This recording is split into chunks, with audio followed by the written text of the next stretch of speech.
The original question we set out to answer in this project is really just, what if you knew as you were washing your hands or brushing your teeth or taking a shower or scrubbing dishes when to stop using water or just to slow down? I mean, if you knew, would you keep going? It's kind of like a traffic light, you know? Our design is essentially a traffic light for anything that uses water. We started with the idea that a water meter is really the only way to see how much you're using. Since a faucet just produces a steady stream that looks like nothing at all, it becomes really difficult for the human mind to intuitively understand that volume.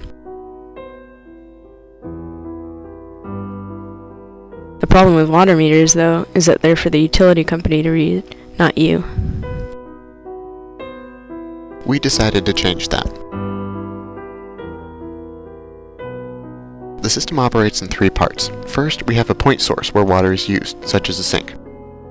Built into this sink is a tiny chip that detects when water is flowing through the sink, how much, and for how long. The chip then sends this information to two places. First, to a visual indicator built into the sink itself, which would be programmed to change colors, like a traffic light, once it's detected a certain amount of water has been used in a session. Secondly, this chip also sends this information to a central database. The database stores information on the total amount of water used, the time it was used, how fast it was used, and which specific source it was used at. The data is then not only available for research, but also online.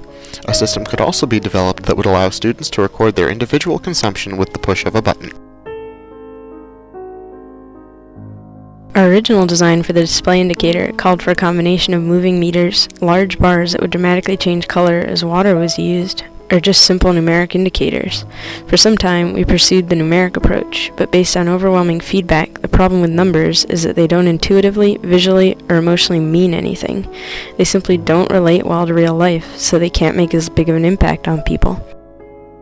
We also realized that while some would alter their behaviors if they were given a price tag on the amount of water they used, most students insisted that using money as either a prize or a lure for conservation does so by sacrificing intrinsic motivation. Using a simple color-coded indicator, however, like a traffic light, provides a basic instructional framework that people intuitively understand.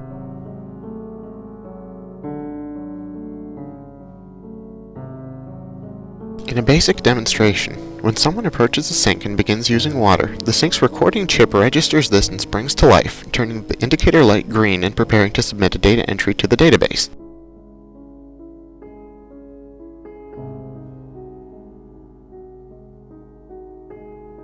As the amount of water used in this session increases, the indicator light will, at set thresholds, turn yellow,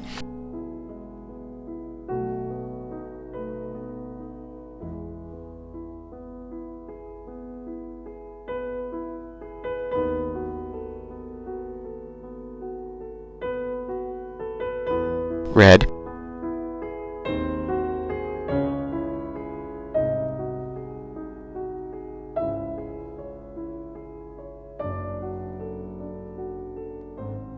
and eventually begin flashing red.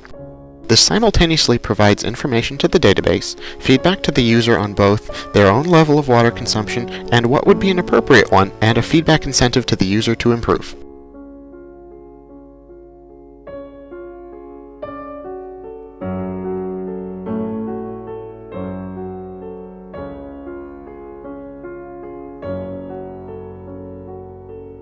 Ultimately, the goal is for each and every session to be green.